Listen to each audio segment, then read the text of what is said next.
Hola mi hermosa gente, mi nombre es Carlos Andrés y esto es Viajes e Historias. Hoy nos adentramos en la vida de un hombre envuelto en un fascinante enigma. José de San Martín, nacido en Yapeyú, una tierra que paradójicamente no era la suya en el sentido estricto. Hijo de padres españoles, su destino parecía sellado al servicio de la corona. Imaginemos a este joven creciendo en tierras americanas bajo el dominio español, para luego ser enviado a la metrópoli y forjar su temple en las filas del ejército que oprimía a su propio continente. ¡Qué fuego interior! ¡Qué visión poderosa! Pudo encender en él la llama de la libertad para una tierra que, aunque lo vio nacer, no le ofrecía una identidad clara en ese entonces. ¡Qué dolor! ¡Qué injusticia! Presenció este hombre sirviendo en la fila de sus opresores, que lo llevó a dar un giro tan radical a su destino. Luchó codo a codo con los españoles, defendiendo la causa de España. Pero el grito silencioso de América Latina resonaba cada vez más fuerte en su corazón. ¿Cómo se explica esta metamorfosis asombrosa? ¿Cómo un oficial al mando de las fuerzas españolas se convirtió en el libertador que cabalgaría sobre los Andes para desterrar el yugo de ese mismo imperio? Acompáñame en este viaje fascinante para desentrañar el misterio de José de San Martín, un hombre que, aunque sus raíces fueran complejas, abrazó con pasión la causa de la libertad americana. Esto es Viajes e Historias, y hoy desvelaremos la increíble historia de José de San Martín. 1812, José de San Martín regresa a Buenos Aires, la ciudad que lo vio nacer, pero que ahora le resulta en muchos aspectos extraña. Llega con la experiencia de las guerras europeas y una visión clara de cómo organizar la lucha por la independencia. Sin embargo, la realidad que encuentra es más compleja de lo que imaginaba. Buenos Aires es un hervidero de ideas y pasiones independentistas. Sí, pero también un escenario de fuertes divisiones internas. Diferentes facciones luchan por imponer su visión del futuro y la desconfianza hacia los peninsulares que regresan incluso con intenciones patrióticas es palpable. San Martín, a pesar de su origen americano, carga con esta etiqueta. Imagine la situación. Un militar con una estrategia moderna y probada, llegando a una tierra donde la improvisación y las lealtades personales a menudo priman sobre la disciplina y la planificación a gran escala. San Martín debe navegar por este laberinto político, donde cada paso es observado con recelo y cada propuesta analizada con suspicacia. Su desafío inicial no es solo formar un ejército, sino también ganarse la confianza de hombres que desconfían de su origen y de sus métodos europeos. Debe convencerlos de la necesidad de una fuerza profesional y de una estrategia unificada para enfrentar el poderío español. La creación del regimiento de granaderos a caballos se convierte en su mejor argumento. La impecable disciplina, la valentía demostrada en los primeros enfrentamientos hablan por sí solas y comienzan a disipar las dudas. San Martín demuestra con hechos la validez de su visión, construyendo un núcleo de lealtad y eficiencia en medio de la incertidumbre política. Así, la llegada de San Martín al Río de la Plata no fue un camino triunfal inmediato, fue un proceso de adaptación, de persuasión silenciosa y demostración constante de su valía. Encontró un terreno fértil para la independencia, pero también sembrado de desconfianza y divisiones. Su genio no solo se manifestó en la estrategia militar, sino también en su habilidad para construir puentes y para imponer su visión a través del ejemplo y la eficacia. ¿Cómo era el Perú antes de la llegada de San Martín y entender el dominio enorme que tuvo España? Imagínense esta película. Estamos en el Perú, allá por 1820. España tiene un poder inmenso, como un pulpo gigante que abraza casi todo el continente americano, desde México hasta Argentina, pasando por estas tierras peruanas. Su control es fuerte, con virreyes, gobernadores y un ejército que impone su ley. Es un imperio que lleva siglos mandando. Claro, con tanto dominio, mucha gente aquí en el Perú había nacido y crecido bajo esa bandera española para ellos era lo normal, lo que conocían. Algunos, como los españoles que vinieron de la península, y los criollos ricos, se beneficiaban directamente de este sistema. Tenían sus negocios, sus tierras, sus cargos importantes. ¿Para qué iban a querer cambiar las cosas si a ellos les iba bien? El miedo a perder esos privilegios era muy fuerte. Es importante entender que dentro de este grupo de criollos ricos, no todos pensaban igual.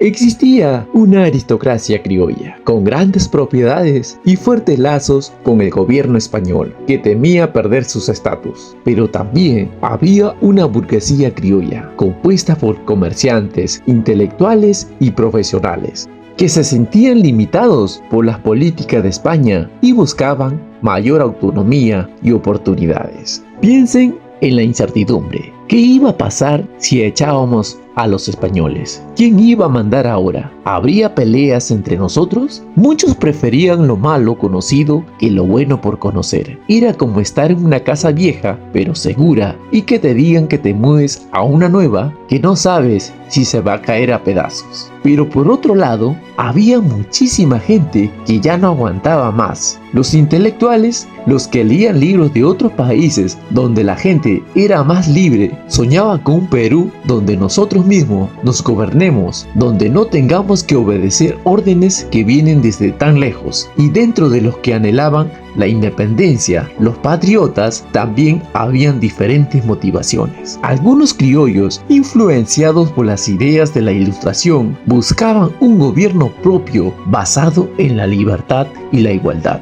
Otros, con intereses económicos, veían la independencia como la oportunidad de comerciar libremente y prosperar sin las restricciones de España. Los comerciantes criollos querían hacer negocios con quien les diera la gana, sin que España les dijera con quién sí y con quién no. Y ni hablar de los indígenas y los mestizos. Ellos eran los que peor la pasaban, explotados en las minas, obligados a pagar tributos sin derechos de verdad. Para ellos, la independencia era una luz al final del túnel, una esperanza de que las cosas cambiaran, de que por fin se las tratara como personas. Entonces, ahí tenían la bomba lista para explotar. Por un lado, los que agarraban fuertemente la bandera española por miedo a perder lo que tenían o por simple costumbre. Por el otro, los que soñaban con un Perú libre y justo, hartos de la opresión. Eran dos mundos chocando dentro de un mismo territorio. Por eso, cuando San Martín llegó a Pisco, no llegó a un lugar tranquilo,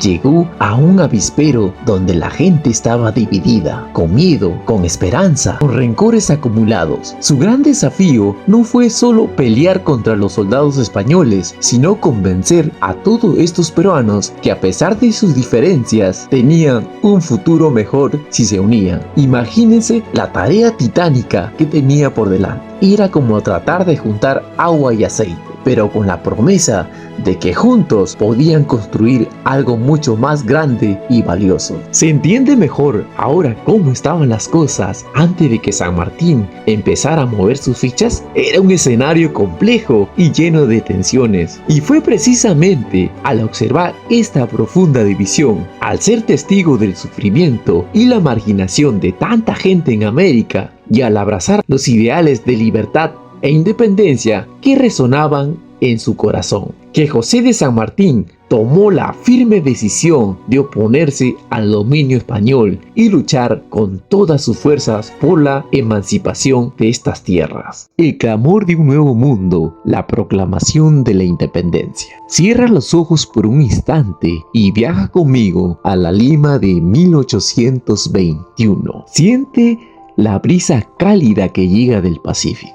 Escucha el murmullo expectante de miles de almas congregadas en la Plaza Mayor. Hombres y mujeres de todas las procedencias con el corazón latiendo. Aguardaban un instante que cambiaría el curso de sus vidas para siempre.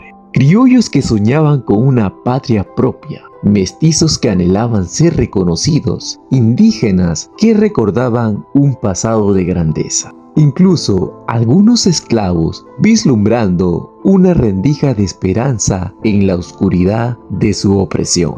En el centro de la plaza, imponente y sereno, se alza la figura del general José de San Martín. Su mirada recorre el mar de rostros ansiosos, rostros que reflejan siglos de dominio y ahora la promesa de un nuevo amanecer. El aire se carga de un silencio mágico, un instante suspendido en el tiempo antes del grito libertador. Y entonces su voz firme y resonante rompe el silencio, elevándose sobre la multitud como un trueno que anuncia el fin de una era. El Perú, desde este momento, es libre e independiente por la voluntad general de los pueblos y por la justicia de su causa que Dios defiende. Imagina el estallido de júbilo que siguió a esas palabras. Un torrente de emociones contenidas durante generaciones se desbordó en lágrimas de alegría, en gritos de ¡Viva la patria!, en abrazos espontáneos entre desconocidos unidos por un mismo ideal. Las campanas de las iglesias, como mensajeras de libertad,